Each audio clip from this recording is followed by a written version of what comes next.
오늘 우리에게 주신 하나님 말씀은 에베소서 2장 11절부터 22절입니다. 그러므로 생각하라. 너희는 그때에 육체로는 이방인이요 손으로 육체에 행한 할례를 받은 무리라 칭하는 자들로부터 할례를 받지 않은 무리라 칭함을 받는 자들이라. 그때에 너희는 그리스도 밖에 있었고 이스라엘 나라 밖에 사람이라. 약속의 언약들에 대하여는 외인이요 세상에서 소망이 없고 하나님도 없는 자이더니 이제는 전에 멀리 있던 너희가 그리스도 예수 안에서 그리스도의 피로 가까워졌느니라. 그는 우리의 화평이신지라 들로 하나를 만드사 원수된 것 곧 중간에 막힌 담을 자기 육체로 허시고 법조문으로 된 계명의 율법을 폐하셨으니 이는 들로 자기 안에서 한 새 사람을 지어 화평하게 하시고 또 십자가에 이 둘을 한 몸으로 하나님과 화목하게 하려 하심이라.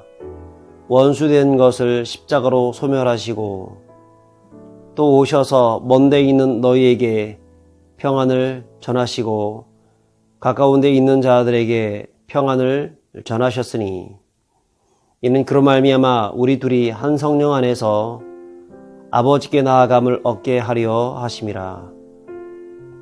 그러므로 이제부터 너희는 외인도 아니요 나그네도 아니요 오직 성도들과 동일한 시민이요 하나님의 권속이라. 너희는 사도들과 선지자들의 터 위에 세우심을 입은 자라. 그리스도 예수께서 친히 모퉁이 돌이 되셨느니라.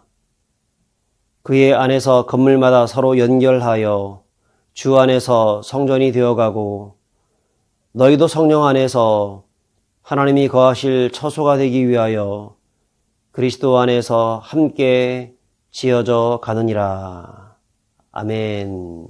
이번에 선거를 했는데 그 결과를 보니까 동쪽과 서쪽이 확연하게 갈라져 있는 것을 보았습니다. 우리나라는 남과 북도 문제고 동서도 문제고 왜 이렇게 갈라져서 서로 싸우고 있는지 모르겠습니다. 자, 왜 이렇게 되었을까요? 그 이유는 명백하게 인간의 죄로 말미암아서 생긴 것이라고 생각합니다. 처음에 하나님과 인간 사이에 그리고 사람과 사람 사이에 온전히 하나가 되어져서 아름다운 교제를 누리기 위해서 그 에덴 동산에서 지어졌고 그렇게 살게 되었는데 인간이 죄를 지으면서 가장 먼저 하나님과 사람 사이에 분리가 이루어지게 되었고 단절, 갈등이 이루어지게 되었고 그 다음 아담과 하와 사이에 또 갈등이 생기게 되었습니다. 아담이 처음에 하와를 봤을 때 이는 내 뼈 중에 뼈요 살 중에 살이다 라고 했었는데 죄를 지은 인간은 그 하와를 바라보면서 하나님이 나에게 준 그 여자가 나에게 이것을 줌으로 내가 먹었나이다. 모든 것을 다른 사람에게 전가시키는 그 죄를 전가시키는 일들을 했었다는 것입니다. 또 나중에 보면 그의 두 아들인 가인과 아벨이 제사 지내는 문제로 하나님께 예배하는 문제를 가지고 그 가인이 아벨을 쳐 죽이는 일들이 일어나게 되었지요. 자, 그렇게 계속해서 그 갈등이 증폭되게 되면서 오늘날까지 오게 된 것이고, 이 한반도는 이 작은 땅덩어리인데도 불구하고 왜 이렇게 계속해서 갈등을 하고 있는지 모르겠습니다. 어쨌든 이 모든 것은 죄로 인해서 나타나게 된 것입니다. 자, 이런 모습은 유대인과 이방인 사이에도 있었었는데요. 유대인들은 자기 자신을 종교적인 1등 국민으로 생각했습니다.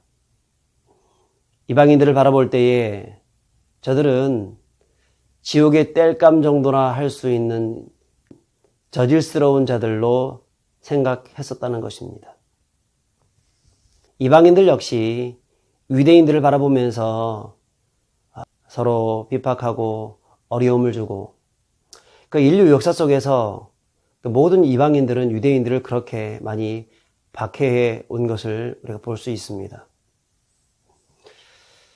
여러분, 오늘 이 성경에 보니까 에베소에 있는 그 사람들도 보면 서로 그 교회 안에서도 하나가 되지 못한 채 계속해서 싸우는 일들이 있었다는 사실을 우리가 간접적으로 알 수가 있겠습니다.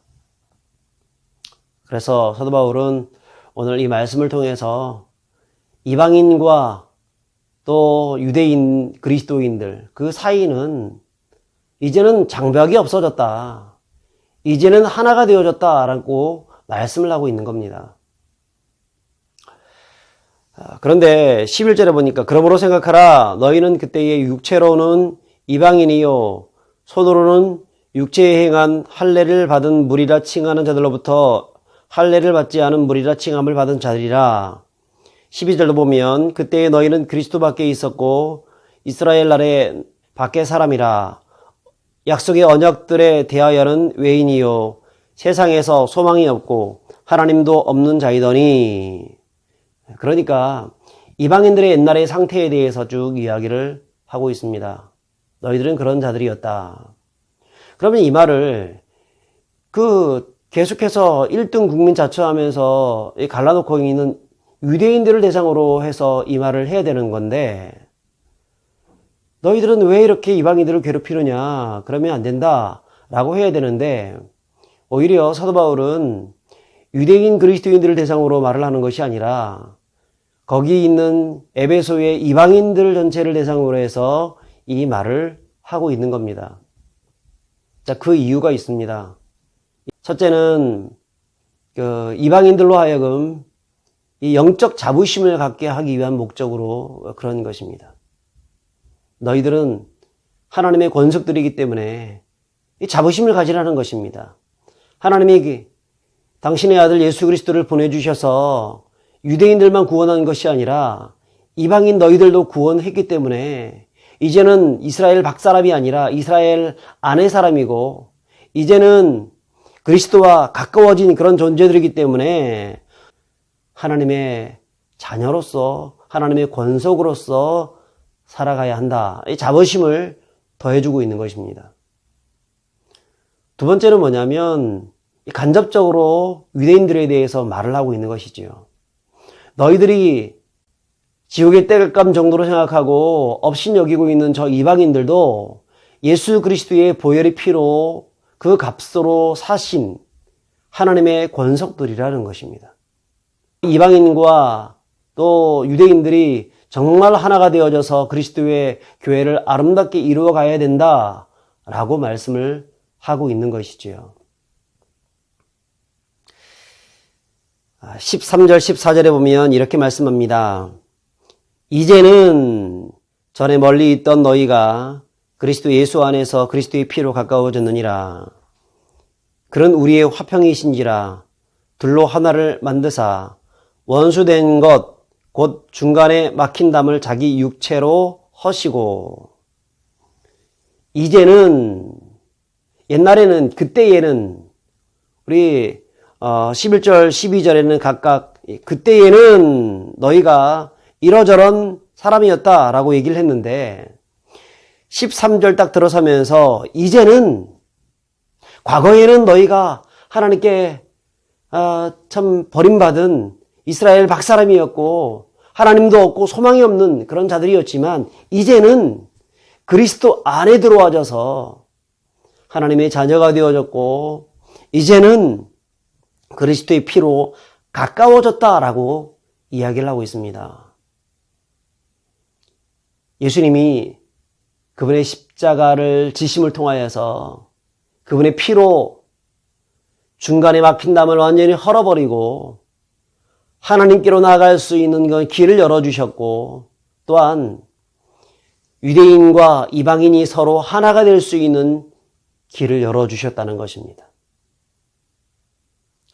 여러분, 십자가는 어떻게 생겼습니까?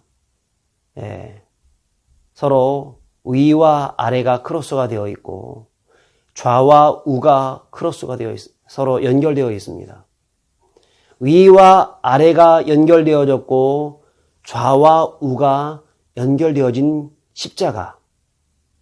그 십자가는 어떤 뜻입니까? 하나님과 사람 사이에 예수 그리스도 안에서 이제는 하나가 되어졌다. 연결되어졌다. 교제를 하게 되어졌다. 친밀하게 되었다는 것입니다. 허물과 죄로 죽었던 우리를 그리스도께서 살려주시고 이제는 하나님께 직접 나갈 수 있는 길이 열려졌다는 것입니다. 휘장이 위에서부터 아래로 찢어지면서 대제사장만 1년에 한 번밖에 못 갈 수 없는 그곳에 이제는 누구나 이방인들도 들어갈 수 있는 길이 열려지게 되었다는 것입니다. 그리고 이제는 무엇입니까? 좌우가 서로 연결되어진 것입니다. 서로 미워하고 대적하고 서로 약점을 들추어내고 하나가 되지 못하는 그 갈라진 그 틈, 그 장벽, 그것이 이제는 그리스도 안에서 메꾸어지고 또 허물어지고 평평하게 되어지고 하나가 될 수 있는 길이 열려지게 되었다라고 말씀을 하고 있는 것입니다. 여러분, 사도 바울은 지금 예수님을 믿는 사람들을 대상으로 이 말을 하고 있습니다. 그리스도인들은 이제는 예수 그리스도 안에서 하나가 되어야 합니다. 정치적 색깔이 다를 수 있습니다. 또 어떤 살아온 환경 다를 수 있습니다. 지역, 또 우리가 공부했던 것들, 또 남자와 여자의 차이들 등등 여러 가지 다를 수가 있습니다. 그러나 그리스도인들은 가장 중요한 공통점이 있습니다. 그게 무엇입니까? 가족이라는 것입니다. 가족은 생각이 좀 달라도 한데 모입니다. 항상 가족은 자기 편입니다. 그런데 어떻게 된 것인지 그리스도인들은 왜 이렇게 서로 분파를 가지고 서로 싸우고 있는지 모르겠습니다. 분명 우리는 그리스도 안에서 하나가 되었다라고 얘기를 하면서도 하나가 되지 못하는 모습들을 너무나 많이 갖습니다.